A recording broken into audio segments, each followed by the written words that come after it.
চারিদিকে গোলাপি আর সাদা ফুলের মেলা। ঝিরঝিরে বাতাসে ঝরে পড়ছে চেরি ফুলের পাপড়ি, ঠিক যেন কোনো শিল্পীর হাতে আঁকা জল রঙের ছবি।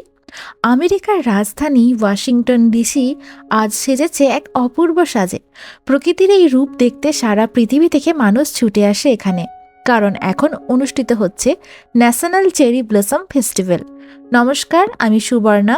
আমেরিকা উইথ বাঙালিয়ানা চ্যানেলের পক্ষ থেকে আপনাদের সকলকে স্বাগত জানাচ্ছি আরও একটা নতুন ব্লগ নিয়ে। আপনারা তো জানেনই আমি এখন ওয়াশিংটন ডিসিতে বেড়াতে এসেছি।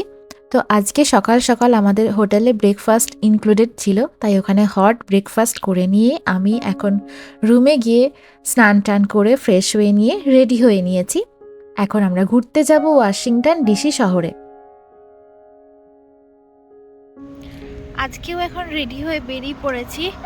আজকেও ঠান্ডা আছে, তবে কালকের মতন অতটা ঠান্ডা নেই এই জায়গাটায়। এখন জানি না ওখানে মেন জায়গাটায় ওয়াশিংটনে গিয়ে কি হবে, কারণ এখানে তো একটু কম ঠান্ডাই দেখতে পাচ্ছি। এখন দেখা যাক ওখানে গিয়ে কীরকম ঠান্ডা থাকে। তো আজকে আমরা যাব টাইডাল বেসিন ওয়াশিংটনের। এখন আমরা হোটেল থেকে ব্রেকফাস্ট ফ্রেশ হয়ে বেরিয়ে পড়েছি। সো চলো, তোমাদের সাথে দেখা হচ্ছে ওয়াশিংটন ডিসির টাইডাল বেসিনে, যেখানে পুরো এরিয়াটা এখন চেরি ব্লসম গাছে ঢেকে গেছে। So let's go with me. আমাদের হোটেল থেকে বাস, তারপরে মেট্রো ধরে আমরা পৌঁছে গেলাম সোজা একদম ওয়াশিংটন ডিসি শহরে।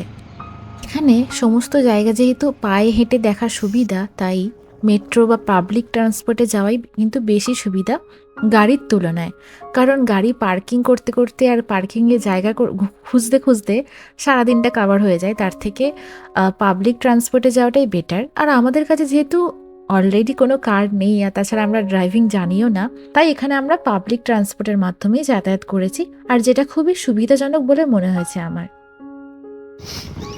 আশা করি দেখতেই পেলেন কীরকম ভিড় হয়েছে। আমরা এখন পৌঁছে গেছি ওয়াশিংটন ডিসির সবথেকে আকর্ষণীয় জায়গা টাইডাল বেসিনে। বছরে মাত্র কয়েক দিনের জন্য এই চেরি ফুলগুলো ফোটে, আর আমরা যে সময় এসেছি একদম পিক ব্লুম যাকে বলে, মানে একদম প্রস্ফুটিত হয়ে গেছে সমস্ত ফুলগুলো এই সময়। আর এটা দেখার জন্য পৃথিবীর দূর দূরান্ত থেকে মানুষ এই শহরে আসে এই সৌন্দর্যটাকে উপভোগ করার জন্য। আজ আমি আপনাদের সাথে এই চেরি ব্লসমের জাদুকরী সৌন্দর্য আর আমাদের অভিজ্ঞতা শেয়ার করব। চলুন একসাথে এই বসন্তের উৎসবটাকে উপভোগ করি। আপনারা কি জানেন, এই চেরি গাছগুলো কিন্তু জাপানের পক্ষ থেকে আমেরিকাকে উপহার হিসেবে দেওয়া হয়েছিল। 1912 সালে টোকিও থেকে এই গাছগুলো এখানে পাঠানো হয় বন্ধুত্বের প্রতীক হিসাবে। আমিও জানতাম না, আমিও এখানে এসেই জানলাম। আজ সেই গাছগুলোই ওয়াশিংটন ডিসির পরিচয় হয়ে দাঁড়িয়েছে। এই যে চারিদিকে জাপানিজ চেরি বা সাকুরা দেখছেন, এর গন্ধে আর সৌন্দর্যে পুরো পরিবেশটা কেমন যেন মায়াবী হয়ে গেছে। প্রতি বছর এই সময়টাতে এখানে ন্যাচারাল চেরি ব্লসম ফেস্টিভ্যাল হয়, সেই জন্যই এখানে এত ভিড়, এত মানুষের সমাগম হয়েছে। গতকালের থেকে আজকের আবহাওয়াটা তুলনামূলক গরম ছিল, কিন্তু প্রচণ্ড পরিমাণে হাওয়া ছিল, আর এই হাওয়াতেই তো কাঁপিয়ে দিচ্ছে। আর যেহেতু এটা জলের ধার, তাই জ্যাকেট ছাড়া থাকাই যাচ্ছে না এখানে।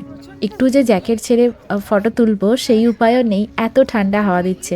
তবে এখানে অনেককেই দেখছিলাম এই ঠান্ডা বা এই উইন্ডি আবহাওয়ার তোয়াক্কা না করেই অনেকেই এখানে ফটো তুলছেন। অনেক ফটোগ্রাফারও এসছেন, যারা এই সময় এই সুন্দর পরিবেশটার ফটোগ্রাফি করে থাকেন এবং নিজের ক্যামেরাবন্দি করে স্মৃতি হিসাবে রেখে দিয়ে থাকেন। আমি যেরকম ব্লগ করছি সেরকম অনেকেই এখানে ব্লগিংটা করছিল এবং তার সাথে অনেকে রিলস বানাচ্ছিল। সেই সমস্ত কিছু আমি দেখছিলাম, আর আমার বেশ ভালো লাগছিল। আজ আবহাওয়াটা খুব সুন্দর, তাই ভিড়টাও বেশ ভালোই হয়েছে।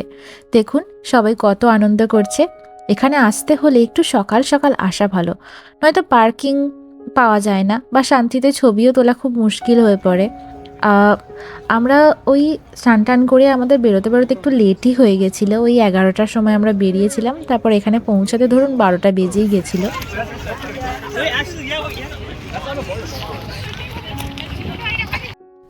টাইডাল বেসিনের এক প্রান্তে রয়েছে থমাস জেফারসন মেমোরিয়াল। সাদা মার্বেলের এই স্থাপত্য আর তার সামনে গোলাপি ফুলের সমারোহ এই ফ্রেমটা ছবি তোলার জন্য সেরা জায়গা। আমরা এখন এই মেমোরিয়ালের সিঁড়িতে বসে কিছুক্ষণ এই ভিউটা উপভোগ করলাম। এত ঠান্ডা এখানে, যে জ্যাকেট খুলে একটু ছবি তুলবো শান্তিতে, সেই উপায়টুকু নেই, এত ঠান্ডা। ন্যাশনাল চেরি ব্লসম ফেস্টিভ্যালে যে ভরতনাট্যম হচ্ছিল, ভারতীয় সংস্কৃতিটাকে তুলে ধরা হয়েছে, যেটা দেখে আমার খুবই ভালো লাগলো। কারণ এখানে উপস্থিত রয়েছেন দেশ বিদেশের লোক, আর তার মাঝে যে ভারতীয় সংস্কৃতিটাকে এতটা প্রাধান্য দেওয়া হয়েছে, ওখানে আইগিরি নন্দিনী গানে ডান্স করা হচ্ছিল, যেটা দেখতেও আমাদের ভীষণ ভালো লেগেছে। তারপরে আমরা এই থমাস জেফারসন মেমোরিয়ালটা একটু ঘুরে দেখলাম, কারণ এর সৌন্দর্য একদম মানে কি বলবো, ভাষায় প্রকাশ করার মতো না, এতটাই সুন্দর ছিল। আজকের দিনটা আমার জীবনের অন্যতম স্মরণীয় দিন হয়ে থাকবে। চেরি ব্লসমের এই ক্ষণস্থায়ী সৌন্দর্য আমাদের শেখায় জীবনের প্রতিটি মুহূর্তকে উপভোগ করতে। আশা করি আপনাদের এই ভ্রমণের ব্লগটি ভালো লেগেছে। টাইডাল বেসিনের এই রূপ আপনাদের কেমন লাগলো তা অবশ্যই কমেন্ট করে জানাবেন। ভিডিওটি ভালো লাগলে সাবস্ক্রাইব করতে ভুলবেন না। দেখা হচ্ছে খুব শীঘ্রই পরবর্তী কোনো ব্লগে। সবাই ভালো থাকবেন, সুস্থ থাকবেন। টাটা।